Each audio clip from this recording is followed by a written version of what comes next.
And we're continuing to monitor the snowfall, and out in the thick of it all this morning is Daybreak's Heather Lee live in Orchard Park this morning. Heather, how are things looking right now from where you are? Hey there, Pete and Melissa. Good morning. Within the past 5 minutes or so, we've actually had some thunder snow adding to the snow that has been falling very quickly all morning long, accumulating here. We are at Quaker Crossing along Mile Strip in Orchard Park. And joining me now is Orchard Park Police Chief Pat Fitzgerald. Thank you so much for being here with us this morning. You've got an update when it comes to the roads and also a state of emergency in Orchard Park. Tell me about that. We do. The town and village of Orchard Park are going to be enacting effective immediately a state of emergency here and establishing our own driving ban. Okay, so obviously there is one in effect in Erie County, but how does having one specific to the town and village help you cover the town and deal with what you have to deal with over the next 24, 48 hours?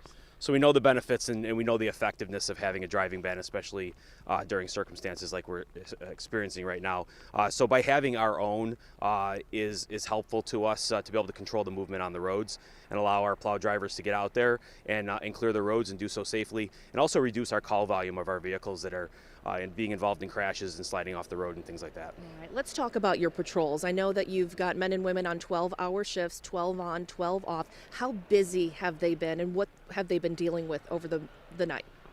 So as a result of the driving ban and the forecasted weather, people have been extremely helpful to us by staying off the roads. Our call volume is manageable at this time.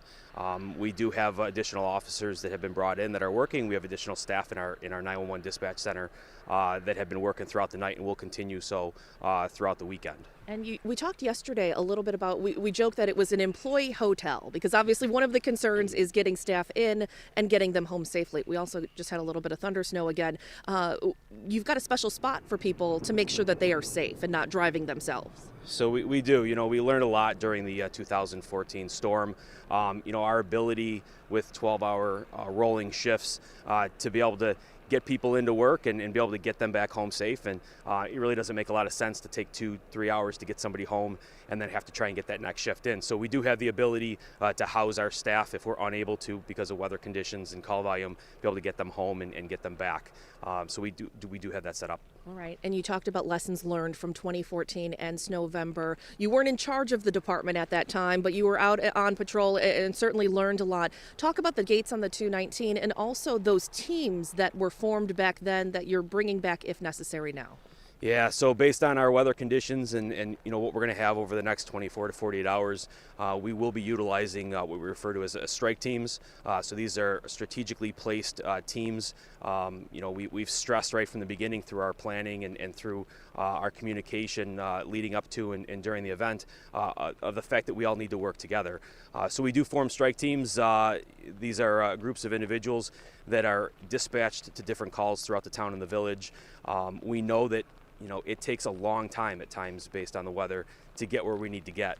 So the strike team, led by a snowplow or a front end loader, involves police officers, paramedics, and members of our fire department. Yeah, because obviously if you can't get out of your driveway, imagine trying to get to an emergency in time. Orchard Park Police Chief Pat Fitzgerald. Chief, thank you so much. Be safe to you. I'm sure we'll be talking with you quite a bit over the next few days, and tell your officers to be safe as well. Pete and Melissa, we are going to send it back inside to you. We're going to keep monitoring the situation in Orchard Park right now. I don't think we're going anywhere too quickly, certainly not very quickly. We'll have another update coming up in just a little bit. No, please don't go anywhere. Stay safe out there, Heather, and to the chief as well. Thank you very much. Pretty as a picture, Pete, out there.